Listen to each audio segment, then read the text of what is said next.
میرا ایک پیغام تو یہ ہے، کسی کی موت کا کچھ پتہ نہیں، مدت ہو گئی میں یہیں پیدا ہوا، یہیں میں نے ہوش سنبھالا، یہیں میں نے آنکھ کھولی،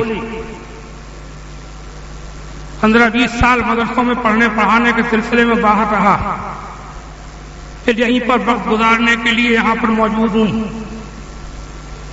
گھر پر ہی رہتا ہوں، پتہ کچھ نہیں، ایک سانس کا پتہ نہیں۔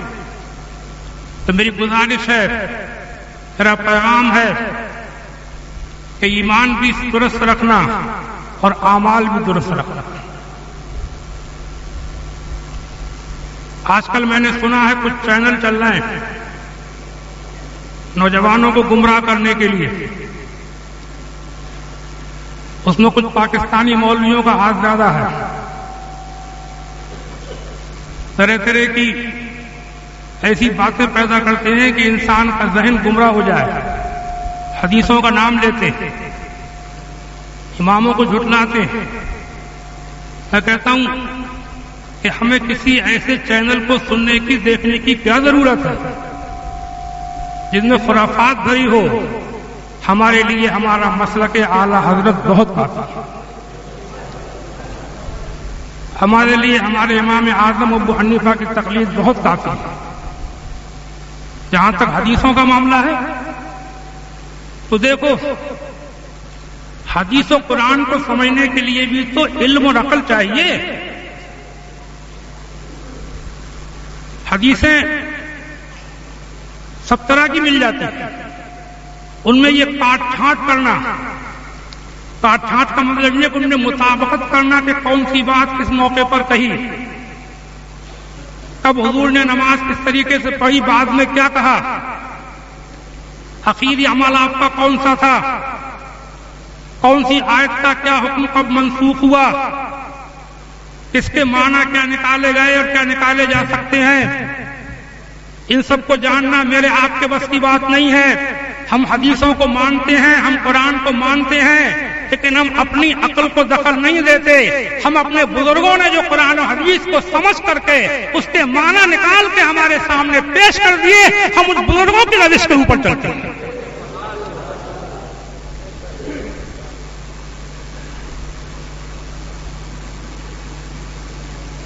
میں نے کتابیں لکھی ہیں، تقلید شخصی ضروری، پوری اختلافات کی شرعی حیثیت، ان کو آپ پڑھیں گے تو آپ دیکھیں گے کہ صرف ہر آدمی حدیثوں پہ چلے گا تو گمراہ ہو جائے گا۔ چلنے کا مطلب یہ ہے کہ اپنی عقل سے اس میں دخل دے گا۔ میں صرف ایک مثال آپ کو دے دوں۔ ایک مرتبہ اللہ کے رسول سید عالم صلی اللہ علیہ وسلم کے 2 صحابہ سفر پر نکلے،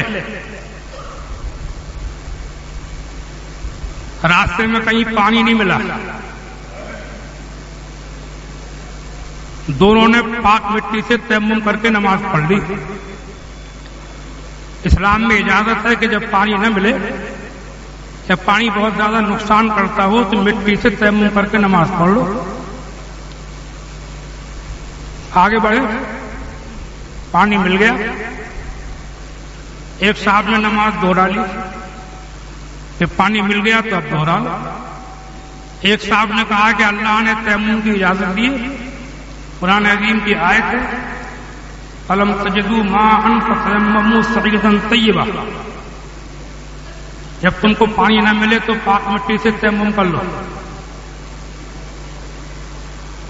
جب خدا کی اجازت سے نماز پڑھی ہے تو دوہرانے کی کیا ضرورت ہے؟ اب دیکھو، دوہرائے ہو، ایک نے دوہرائی، ایک نے کہا جب اللہ کے حکم سے پڑھی ہے، اللہ کی اجازت سے پڑھی ہے تو پڑھ لی۔ اب قرآن میں صرف اتنا تھا کہ پاک مٹی سے تیمم کرو۔ اب جب ایسا ہی ہوتا ہے حدیثوں میں قرآن کی آیتوں میں کہ جب کوئی بات اس کی فروعات اور اس کی شاخیں وہاں مذکور نہ ہو تو وہاں کبھی کبھی اس قرآن کی روشنی میں عقل کو دخل دے دیا جاتا ہے، اور جب عقل کا دخل اس میں ہوتا ہے تو رائے الگ الگ ہو جاتی ہے۔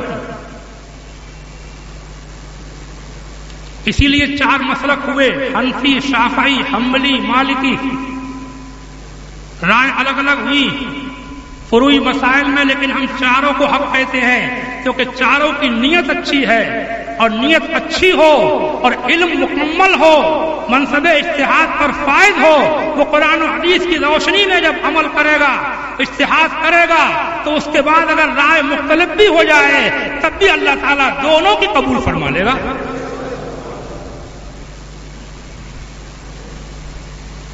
کیا ہوا؟ واپس لوٹے، بارگاہ اقدس میں حاضر ہوئے، اپنا اپنا قصہ بیان کیا۔ اب حضور نے کیا فرمایا؟ ایک نے دہرائی تھی، ایک نے نہیں دہرائی تھی، رائے الگ الگ ہے۔ حضور کیا فرماتے ہیں؟ جس نے نہیں دہرائی اس سے فرمایا اصبت السنہ، تم نے مسئلے کے مطابق کام کیا، صحیح کیا، جب پڑھ لی تو پڑھ لی، دہرانا ضروری نہیں تھا۔ اور ان سے فرمایا لکا اجرین، وہ دہرانے والے تجھ کو ڈبل ثواب ملے گا۔ سمجھے؟ دونوں میں سے کسی کو برا نہ سمجھا۔ ایک حدیث میں ہے جنگ خندق کے موقع پر جب حضور واپس تشریف لائے، یہودیوں نے بڑی غداری کی تھی، مدینے میں رہ کر کے دھوکہ دیا تھا، عہد و پیمان توڑ دیا تھا، جاسوسیاں کی تھی، عورتوں پر حملے کا ارادہ کیا تھا کیونکہ مرد باہر تھے۔ بڑی خطرناک پالیسیاں یہودیوں کی مدینے میں۔ واپس تشریف لائے جنگ خندق سے، ابھی آپ گھر میں تشریف لائے تھے، ہتھیار اتارے، حضرت جبرائیل امین حاضر بارگاہ ہوئے، یا رسول اللہ آپ نے ہتھیار اتار دیے، ابھی فرشتوں نے ہتھیار نہیں اتارے ہیں، اللہ کا حکم ہے کہ یہودیوں کے قبیلے پر ابھی حملہ ہو، ان کو سزا دی۔ بڑی نمک حرامی کی ہے، پیٹھ میں چھرا بھونکا ہے۔ ہم گھروں سے باہر پڑے ہوئے تھے، انہوں نے عورتوں پر حملے کا ارادہ کیا، بچوں کو ہلاک کرنے کا ارادہ کیا، جاسوسیاں کی۔ اللہ کا حکم ہے کہ ابھی ان پر حملہ ہو۔ حضور نے اعلان فرمایا کہ عصر کی نماز یہودیوں کے بنو قریظہ قبیلے میں چل کے پڑھنا ہے، سب کو وہیں چلنا ہے۔ فوراً آواز گونج گئی، لاؤڈ اسپیکر نہیں تھے، سمجھے آپ کہ میڈیا والے نہیں تھے، لیکن یہ خدا کے محبوب کا پیغام ہوتا تھا کہ خود بخود پھیل جاتا تھا۔ جسے خبر چلی سیدھا انہی کے قبیلے کی طرف کو چل دیا۔ ایسے ایسے لوگ تھے کہ وہ ابھی گھر میں داخل، مہینوں کے جنگ خندق کے پریشان ہونے والے گھر آنے کی خوشی میں تھے۔ یہ حکم جب ملا تو فوراً ادھر کو روانہ ہو گئے، گھروں کی طرف سے مڑ گئے، دروازوں پر پہنچ گئے تھے، لوٹ گئے۔ 4 وہ جا رہے ہیں، 10 وہ جا رہے ہیں، 20 وہ جا رہے ہیں، 50 وہ جا رہے ہیں، ٹولیاں بن گئی، جس کو جہاں پتہ لگا وہ چل دیا۔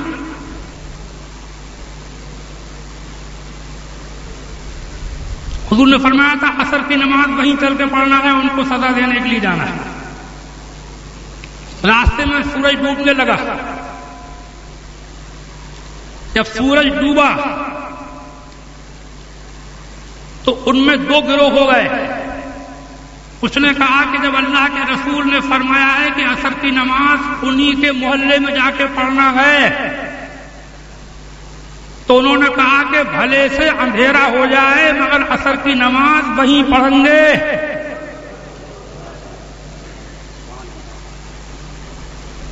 کچھ نے کہا کہ حضور کا مطلب یہ نہیں تھا، حضور کا مطلب یہ تھا کہ جلدی چلنا ہے، مجازی معنی نکالے کہ دیر نہیں کرنا ہے، جلدی پہنچنا ہے۔ حضور کا مطلب یہ نہیں تھا کہ نماز قضا کر لو، جلدی مطلب تھا، اس کا معنی یہ تھا کہ جلدی پہنچنا ہے۔ تو انہوں نے نماز راستے میں پڑھ لی، جب دیکھا کہ قضا ہونے جا رہی ہے، تھوڑا سا رہ گیا ہے سورج، انہوں نے پڑھ لی، کچھ نے پڑھ لی، کچھ نے وہیں جا کر اندھیرے میں پڑھی، معاملہ نپٹا۔ حضور کی بارگاہ میں جب حاضری ہوئی، دونوں نے اپنا اپنا قصہ بیان کیا۔ دیکھو اختلاف تو ہوا، لیکن اللہ کے رسول نے کیا فرمایا؟ فلم یعنف واحدا منہم، ان میں سے کسی کو بھی برا نہ کہا کیونکہ دونوں کی نیت اچھی تھی۔ انما الاعمال بالنیات، عمل کا دار و مدار نیت پر۔ نیت کسی کی کھوٹی نہیں تھی، ایک کی نیت یہ کی کہ نماز قضا نہ ہو جائے، ایک کی نیت یہ تھی کہ حضور نے جیسا فرمایا بالکل ویسا ہی کرنا، اندھیرے میں بس ایسی سمجھو۔ یہ شافعی، مالکی، حنبلی، حنفی جو اہل سنت 4 گروہوں میں بٹے ہوئے، ہم ان میں سے کسی کو برا نہیں کہتے، ان میں جو اختلاف ہے اس میں وہ اپنے مخلص ہیں، وہ اپنے خلوص پر قائم ہیں۔ ایسے اختلافات کے ذریعے سے ہم فرقے نہیں بناتے۔ یہ فرقے جو بنتے ہیں یہ مسئلوں کی وجہ سے نہیں بنتے ہیں، یہ فرقے اوپر ہاتھ باندھنے اور نیچے ہاتھ باندھنے سے نہیں بنتے ہیں، یہ فرقے رفادین سے نہیں بنتے ہیں، یہ فرقے عقیدوں سے بنتے ہیں۔ اس کا عقیدہ خراب ہے وہ غلط ہے، اس کا عقیدہ درست ہے وہ صحیح ہے۔ سمجھا؟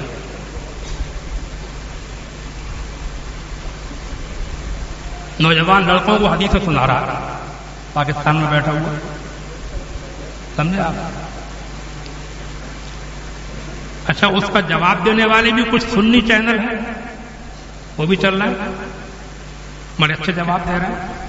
تو میں ان نوجوانوں سے کہوں گا کہ ان کو بھی دیکھ لیا جواب دینے والے۔ اس دن ہمارے بھائی مولانا سندیپ صاحب نے مجھے موبائل میں ایک مولانا صاحب کی مفتی ارشد نام تھا کیا، مفتی ارشد صاحب کوئی ہیں، ایک ایک بات کا جواب دے رہے ہیں، ایک کھچائی کر رہے ہیں، ان کا بھی چل رہا ہے معاملہ، اس کو بھی سنو، سمجھے آپ؟ اللہ کے فضل سے اہل سنت کے اندر علم و عمل کے پہاڑ موجود ہیں۔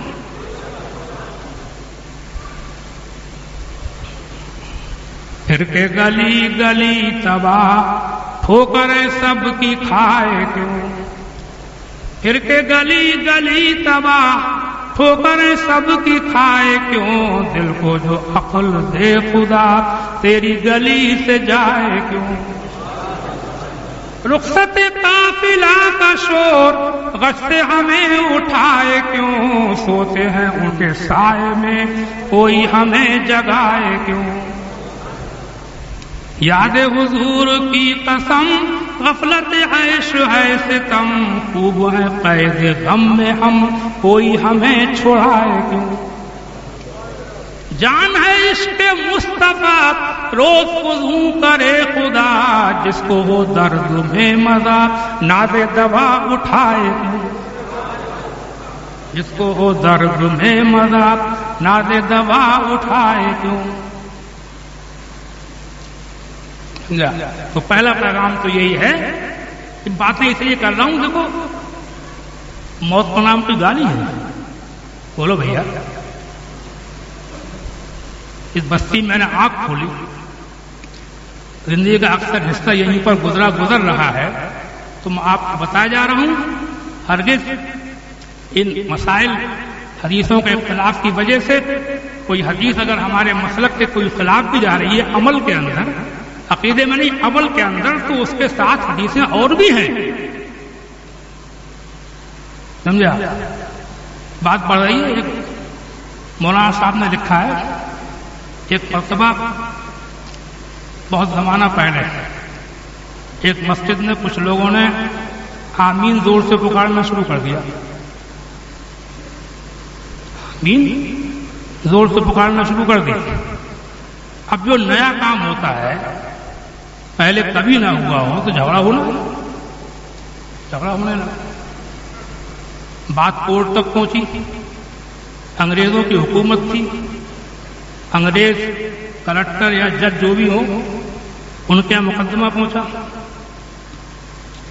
اس نے تاریخ دی کہ فلاں تاریخ کو آپ کا فیصلہ ہوگا، اس نے اسلامی کتابوں کا اسٹڈی کی، لٹریچر کا مطالعہ کیا، اور انگریز کا دماغ تھے تو وہ کرسچن عیسائی، اور اس نے بھاپ لیا، اس نے کتابیں اسلامی پڑھ کر کے فیصلہ کیا دیا، انہوں نے کہا ان کے دین میں آمین بالسر بھی ہے بالجہر بھی ہے، یعنی کوئی زور سے آمین پکارے بالجہر تب بھی ان کے دین میں ہے، اور بالسر بھی ہے آہستہ سے پکارے تب بھی ان کے دین میں ہے، دونوں باتیں۔ لیکن یہ جو آمین پکاری جا رہی ہے یہ نہ بالسر ہے نہ بالجہر ہے، یہ بالشر ہے. یہ حدیث پہ عمل کرنے کے لیے نہیں ہے، یہ شر پھیلانے کے لیے ہے. انگریز کی کھوپڑی دیکھیں اس نے بھانپ لیا کہ یہ فساد کی بنیاد ڈالی جا رہی ہے. جب حدیثوں میں دونوں کی گنجائش چل رہی ہے اور ایک کے اوپر لوگ جمع ہو گئے ہیں اور ان کے عقیدے سب کے ایک ہی ہیں، تو پھر کیا ضرورت ہے نئی بات پیدا کرنے کی؟ اس نے کہا ان کے مذہب میں ایمان بالجہر بھی ہے بالسر بھی ہے، لیکن یہ ایمان یہ آمین بالسر نہیں ہے نہ یہ بالجہر ہے، یہ بالشر ہے، بالشر ہے. یہ شر پھیلانے کے لیے ہے، لہذا اس کی پرمیشن نہیں دی. جیسا ہو رہا ہے ویسی ہو سمجھا. خیر بات پڑ گئی، اللہ تعالیٰ قبول فرمائے. تو یہ پیغام تھا، اسی مسلک کے اوپر قائم رہنا ہے، الٹے سیدھے چینل نہیں دیکھنا ہے. نوجوانوں سے میری گزارش ہے